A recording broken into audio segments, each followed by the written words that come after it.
Então vamos lá, pessoal. O terceiro exercício diz o seguinte: na queda vertical de um objeto, ele passa por dois pontos, ponto A e ponto B, uma velocidade no ponto A de 15 metros por segundo e no ponto VB de 25 metros por segundo. Nessa queda, a resistência do ar pode ser desprezível e a gravidade local é de 10 metros por segundo ao quadrado.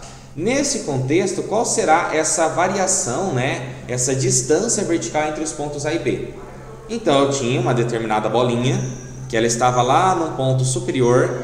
Nesse ponto superior, ela tinha uma velocidade inicial nula, ou seja, uma velocidade inicial de 0 metros por segundo. Aí ela começa a cair. Chega um ponto que ela passa por esse pontinho que foi chamado de ponto A, e chega uma hora que ela passa por esse pontinho que foi chamado de ponto B. A velocidade que ela tinha nesse ponto A era de quanto? 15 metros por segundo, e a velocidade que ela tem nesse ponto B é de 25 metros por segundo.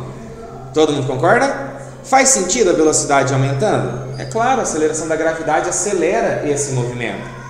Então vamos lá, se eu tenho uma velocidade em um ponto, tenho a velocidade em outro ponto, e estou analisando que essa velocidade varia, trata-se de um movimento retilíneo uniformemente variado.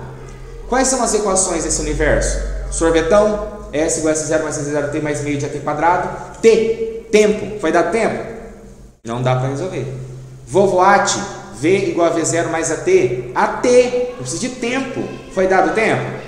Qual que é a única equação que sobra para o movimento retilíneo uniformemente variado que não usa tempo? Torricelli, a famosa equação do vovô. Vovô, furunfô, vovô, então VV, furunfô, vovó, mais duas amigas dela. Qual que é a velocidade final que eu tenho em um segundo ponto? Não é de 25? Então 25 ao quadrado. Qual que é a velocidade inicial? Ah, pode ser 0, mas eu estou analisando como que o exercício deu, não foi? Que eu quero saber a distância nesses pontos. Então, qual que é a velocidade inicial no primeiro ponto? 15. Então, 15 ao quadrado, mais 2 vezes a aceleração, que é a própria gravidade, e só falta a incógnita que eu quero descobrir. Então, continuando aqui, quanto que é 25 ao quadrado? 625? Alguém confere aí, 25 vezes 25. E quanto que é 15 ao quadrado? 15 vezes 15? 225? 625. E 15 vezes 15? Mais 2 vezes 10? 20D. Agora o que eu faço? Deixo 625 aqui.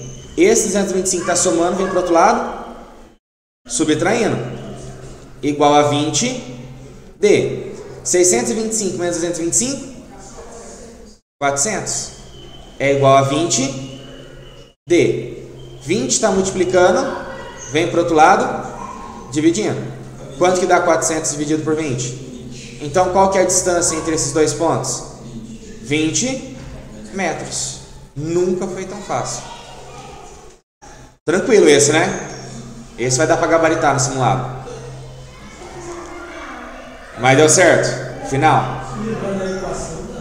Vamos fazer o 4 aqui, daí a gente foca nas dúvidas, pode ser? Então, olha só o que diz esse exercício 4 aqui também, que já envolve um pouquinho dos conceitos de vetores, O exercício diz o seguinte: durante um voo, os aviões têm uma velocidade em relação ao ar e outra velocidade em relação à terra. Uma aeronave faz uma rota da direção leste-oeste, ok? E sentido de leste para oeste. Tudo bem? Durante esse voo, o vento atua na direção norte-sul, no sentido de norte para sul. A velocidade da aeronave em relação à Terra é de 108 km por hora e do ar em relação à Terra é de 75 km por hora. Qual que vai ser a velocidade da aeronave em relação ao ar? Como que a gente consegue resolver esse tipo de exercício? Na verdade é bem tranquilo. Vamos pensar, o que seria essa direção leste-oeste? Um eixo horizontal? Algo mais ou menos assim?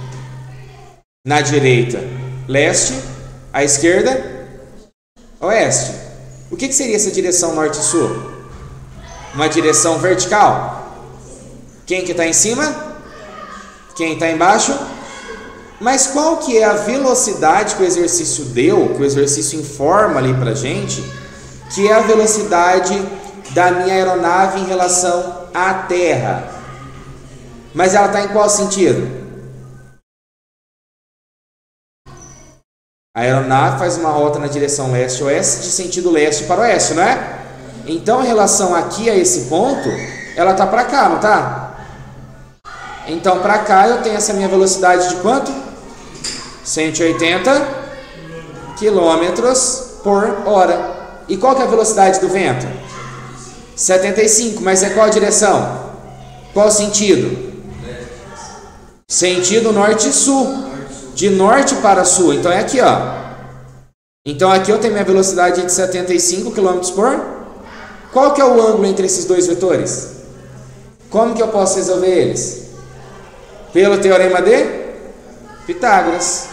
Então o resultante ao quadrado é igual a uma velocidade ao quadrado mais a outra velocidade ao quadrado. Quanto que dá 180 ao quadrado? Tem que fazer as continhas. 180 vezes 180. Quanto que a gente encontra?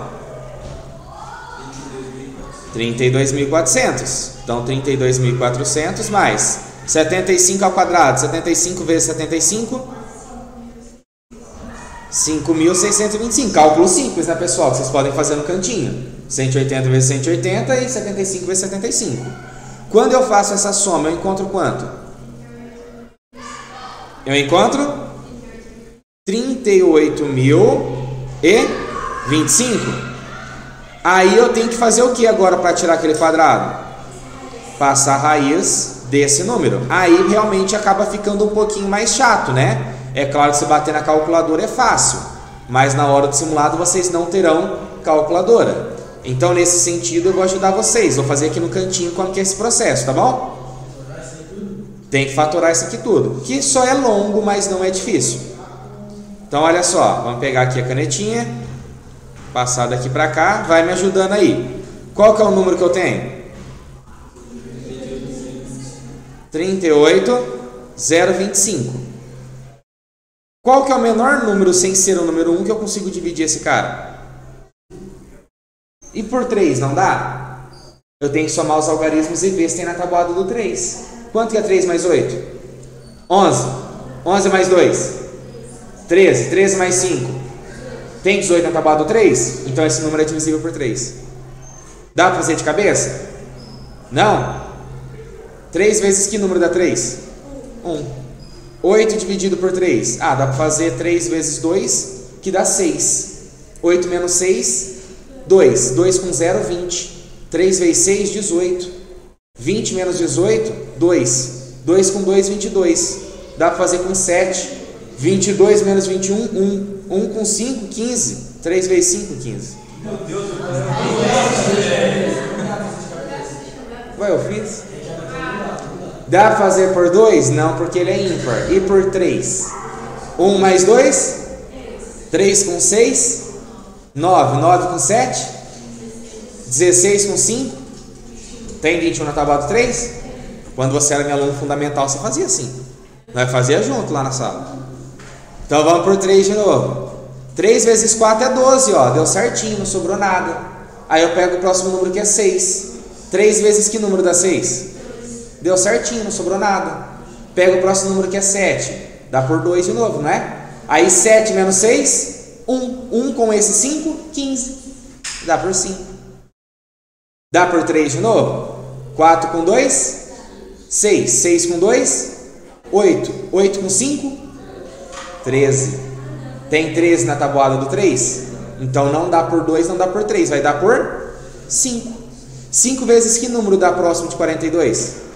8, que dá 40, sobra quanto? 2. 2 com 2, 22. 5 vezes 4, 20. Sobra 2? 2 com esse 5, 25. 5 vezes 5, 25. Dá para dividir por 3? 8 com 4, 12. 12 com 5, 17. Não dá. Mas dá por 5 de novo, não dá? 5 vezes 1, 5. 8 menos 5 sobra 3. 3 com 4, 34. 5 vezes 6, 30. Sobra 4. 4 com 5, 45. 5 vezes 9 dá 45. 169 dá por 2? Não. Dá por 3? Dá por 3? Não também, porque 9 mais 1, 10, 10 por 6, 16. Na verdade, isso vai dar por 13, que dá exatamente 13, e aí vai dar por 13, que dá exatamente 1. Para calcular daí raiz quadrada, eu preciso dos parezinhos. 3 com 3, olha que bonitinho, casalzinho, 3 quadrado. 5 com 5, casalzinho, 5 quadrado. 13 com 13, casalzinho, 13 ao quadrado. Todo mundo que está ao quadrado sai para fora da raiz. Quem que sai para fora da raiz, então? O 3, o 5 e o 13. Quando eu multiplico 3 vezes 5 vezes 13, eu encontro como resposta 195 km/h. Nunca foi tão fácil.